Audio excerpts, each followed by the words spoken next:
berkumpul dari swadaya masyarakat untuk menimbun beberapa jalan yang berlubang sudah cukup parah ya. Terus ini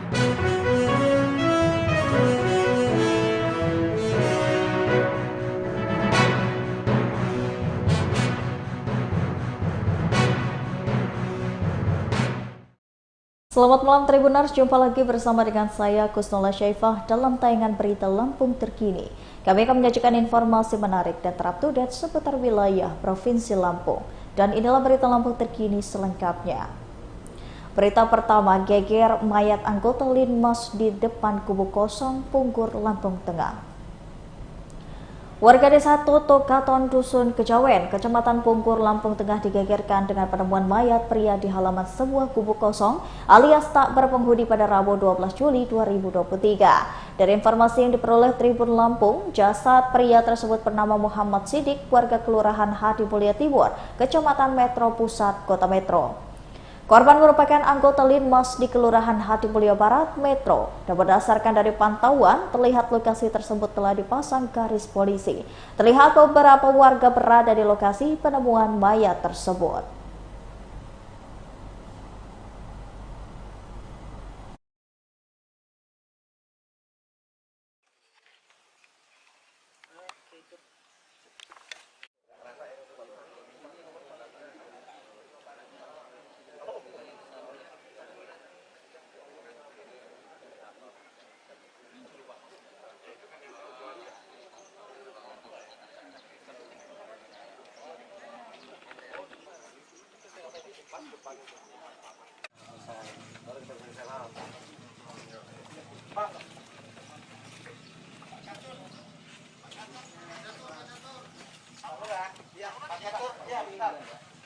izin Pak Catur. Betul. Panggil Pak Camat kayaknya. Pak? Iya. Ya. Pak? Dagang malam dulu.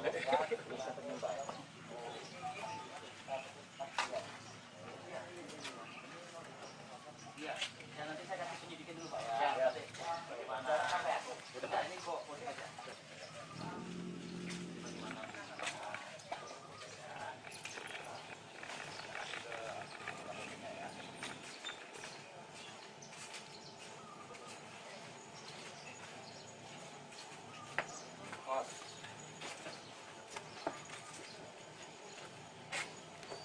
Gua ngambil kan jauh.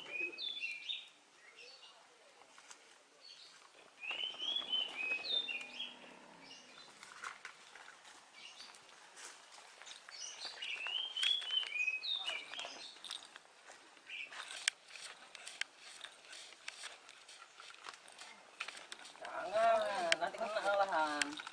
Kita itu ngindarin biar nggak kena.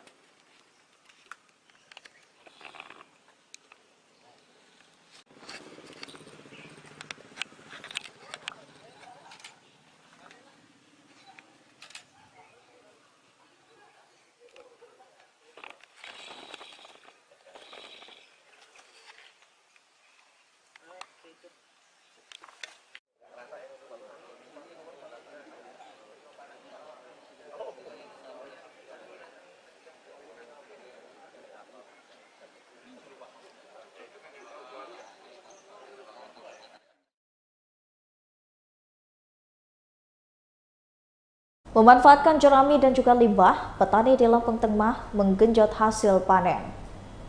Sejumlah petani di Lampung Tengah ini memanfaatkan jerami dan juga limbah kayu alias hugekultur untuk meningkatkan produktivitas tanaman.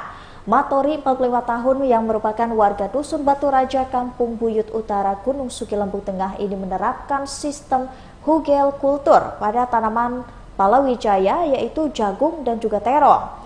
Sejak 9 Mei 2022 sampai sekarang, Matori menerapkan metode tersebut tanpa olah tanah. Pasalnya, metode tersebut memang efektif tanpa membalikan atau membacak tanah, karena unsur haranya terpenuhi dengan baik berkat mulsa jerami. Ditambah lagi dirinya menggunakan kompos atau pupuk organik.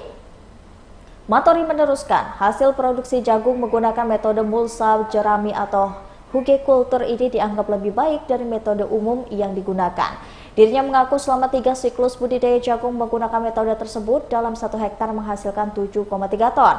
Sementara dirinya saat menggunakan metode tanam yang umum atau konvensional dalam 1 hektar hanya menghasilkan 3,5 ton. Sebab jika pakai jasa bajak tanah, untuk 1/4 hektar harus mengeluarkan modal 250.000. Kemudian Matori kini tidak melakukan tahapan penyiangan atau proses pembersihan tanaman liar pengganggu. Nama saya Pak Matori, umur saya sudah 45 tahun. Saya berasal dari Dusun Batu Raja, Kampung Buyut Utara, Kecamatan Gunung Sugih, Kabupaten Lampung Tengah. Mas, kita udah menerapkan metode penanaman seperti ini udah berapa lama nih? Saya menerapkan metode ini, Mas. Saya bergabung di Kader Udara Bersih Indonesia itu sejak 9 Mei 2022, Mas. Jadi hampir 1 tahun lebih saya mengikuti program dan teknis ini, Mas. Kita udah berapa kali melakukan penanaman? Kalau saya penanamannya ini udah yang ketiga kalinya, Mas. Ketiga kalinya saya mempraktekkan ini yang udah yang ketiga kali. Semua ketiga kalinya itu semuanya tanaman jagung atau seperti apa nih? Semuanya jagung, Mas. Kalau untuk padi saya kemungkinan untuk musim ini setelah panen ini saya akan mempraktekannya untuk jenis tanaman padi. Jadi sementara ini masih jagung dulu dan palawija, terong sama terong. Oh, sama sayuran ya? Iya, sama sayuran. Nah, untuk perbandingan dari hasilnya sendiri seperti apa ini? Kalau untuk perbandingannya, Mas, itu sangat luar biasa bedanya, beda jauh, Mas ya. Jadi kalau kita konversi untuk per hektarnya dengan metode kita ini, metode teknis Musa tanpa olah tanah itu, dalam 1 hektarnya ini kita dapat 7 ton 3 kental. Sementara untuk teknis yang konvensional itu hanya sekitar 3,5 ton, Mas. Itu hasilnya. Berarti dengan perbandingan ini kita lebih menguntungkan dengan metode ini ya, Pak ya? Iya, jauh lebih menguntungkan, Mas, dilihat dari permodalannya ya untuk kos pembiayaannya itu sangat berbeda, Mas. Kalau teknis kita ini kan tidak mengolah lahan, sementara yang konvensional kan kita mengolah lahan, otomatis kan untuk pembajakan kalau di sekitar wilayah kita ini kan untuk per 1/4 hektarnya itu 250. Itu setiap musimnya ada selisih itu untuk pengolahan lahan. Kemudian untuk penggunaan pupuk kimia, terus perawatan segala macam kita lebih sederhana, Mas. Kita tidak melakukan penyiangan, tidak melakukan penyemprotan menggunakan herbisida. Itu sudah sangat menguntungkan, Mas. Selisih sekali banyak pembiayaannya. Tapi untuk dari hasilnya sendiri seperti apa? Hasilnya lagi masih tetap lebih unggul yang teknis Musa tanpa olah tanah, Mas, dibandingkan dengan yang konvensional. Untuk perbandingan dari 1 hektarnya sendiri ada lonjakan berapa ton atau kintal? Kalau untuk yang konvensional, Mas, biasanya itu dalam 1 hektarnya itu 3,5 ton lah. Kalau untuk ini bisa mencapai 7 ton 3 kental, Mas. Kalau kita hitung dalam luasan hektar. Harapan kita nih sebagai petani dengan ada metode baru penanaman ini sendiri seperti apa ini? Harapan kami, Pak, terutama saya mengajak untuk petani-petani yang ada di Indonesia, yang khususnya yang ada di Kabupaten Lampung Tengah, ayo kita sama-sama kita mempraktekkan teknis yang mudah, murah, ramah lingkungan dan hasil unggul, yaitu teknis Musa tanpa olah tanah ini, Mas. Ini juga bibitnya sendiri kita bibit bebas atau ada satu bibit unggulan? Kalau bibitnya terserah. Berita selanjutnya, korupsi Tukin Kejari, Len Aini dituntut 7 tahun 6 bulan penjara, lebih tinggi dari 2 terdakwa. Terdakwa Len Aini dituntut 7 tahun 6 bulan penjara atas kasus korupsi tunjangan kinerja atau Tukin di Kejaksaan Negeri Tanjung Karang pada Selasa 11 Juli 2023. Terdakwa Len Aini dituntut lebih berat dari 2 terdakwa lainnya, yakni Berry Yudanto dan Sari Hastiati. Pasalnya, Len Aini ini dinilai merupakan inisiator dengan mengajak kedua rekannya untuk melakukan korupsi secara bersamaan. Diketahui terdakwa Berry Yudanto sendiri dituntut 4 tahun 9 bulan penjara.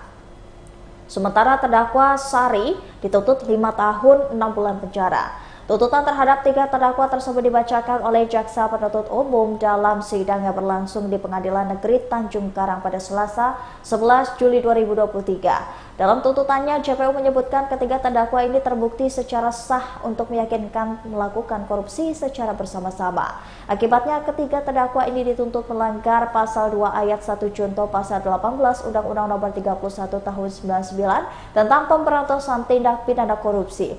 Hal tersebut sebagaimana diubah dengan Undang-Undang Nomor 20 Tahun 2001 tentang perubahan atas Undang-Undang Nomor 31 Tahun 99 tentang pemberantasan tipikor.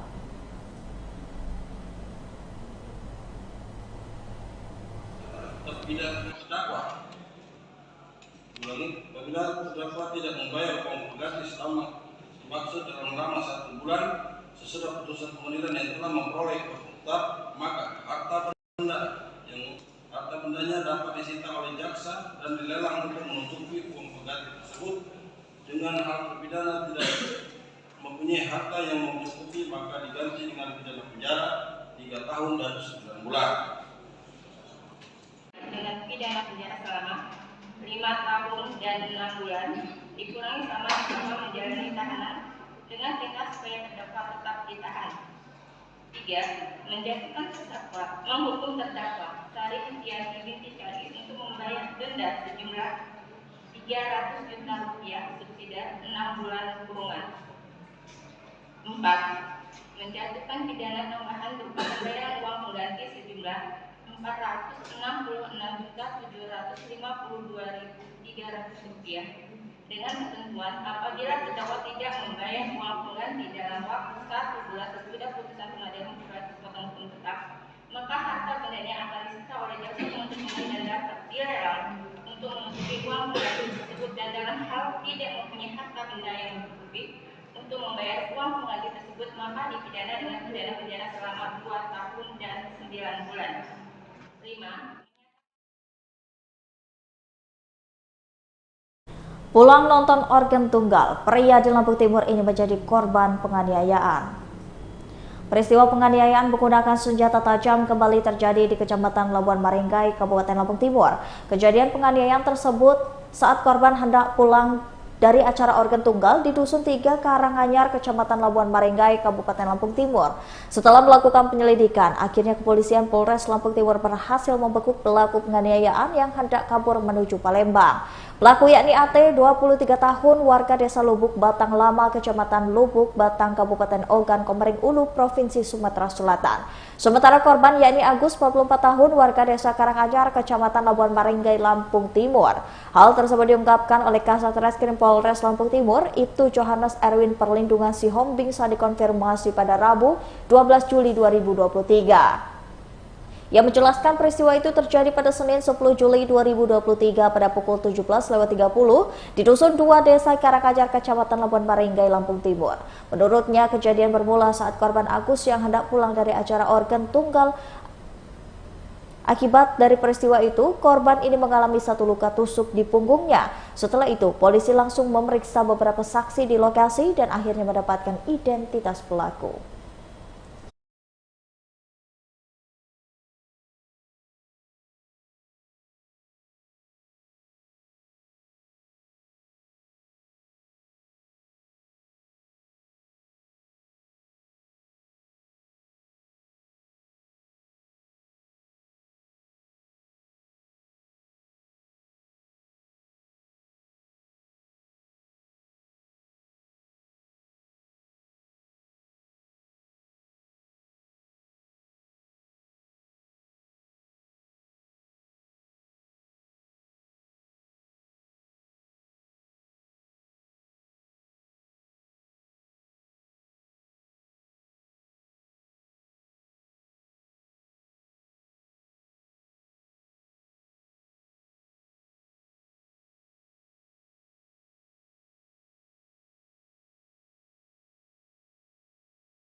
Alokasikan 5,1 miliar, Jalan Dr. Sutomo Metro akan dibeton.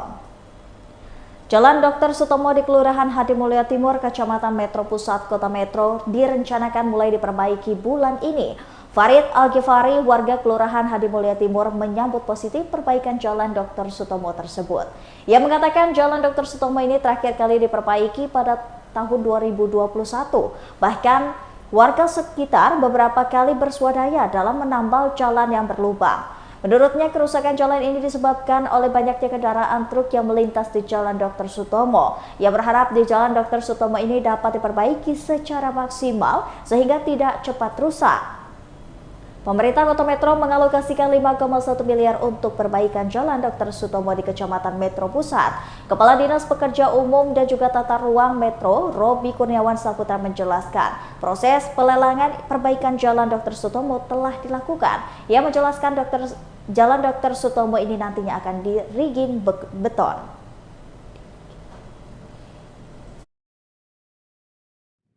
Saya Farid. Mas Farid ini selaku warga sekitar yang terdampak dari rusaknya Jalan Dr. Sutomo Metro ini, Mas ya? Iya, benar. Kemudian kan ini ada rencana perbaikan dari pemerintah nih, Mas, untuk akan diperbaiki Jalan Dr. Sutomo ini dan akan diaspal ulang ataupun dirigit kabarnya, Mas, dari jalan ini. Apa sih, Mas, tanggapan kita selaku warga sekitar ini?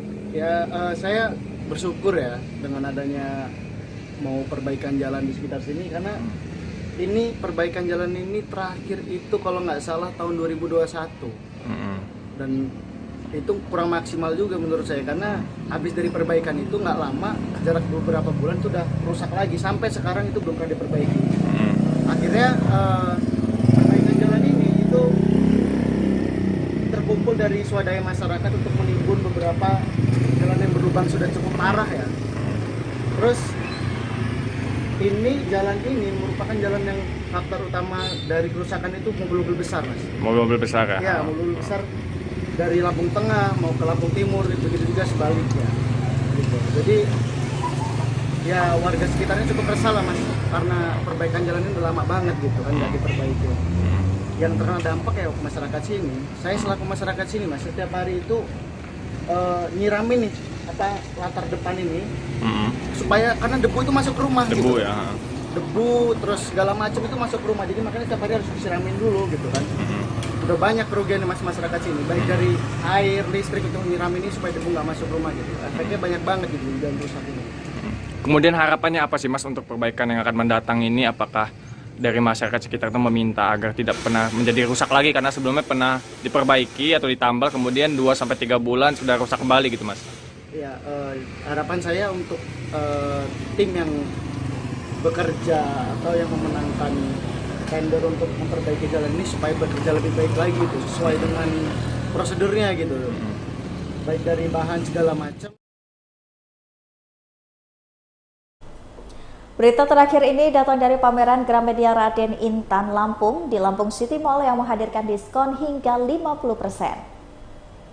Gramedia Raden Intan Lampung ini menggelar pameran di Lampung City Mall hingga akhir bulan Juli 2023. Dan selama pameran ini berlangsung, ada banyak promo yang diberikan.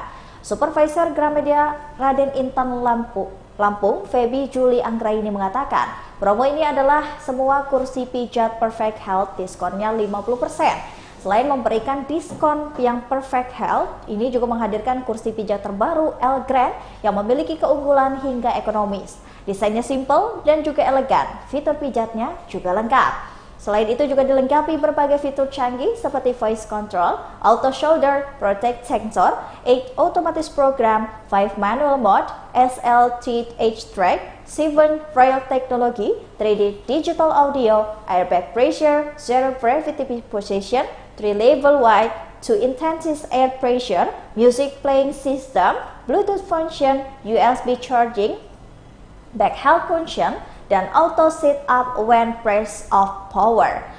Promo lainnya yakni ada deal berhadiah langsung produk Perfect Health, kemudian diskon 40% produk MG Sport yang terdiri dari sepeda statis dan treadmill. Free gift setiap pembelian produk non-buku senilai 500.000 dan juga free 1 buku bacaan setiap pembelian buku bacaan yakni senilai 250.000. Semua promo di toko juga berlaku pameran. Di pameran ini juga tersedia buku reguler, bestseller, dan juga new arrival serta tersedia produk toys and education.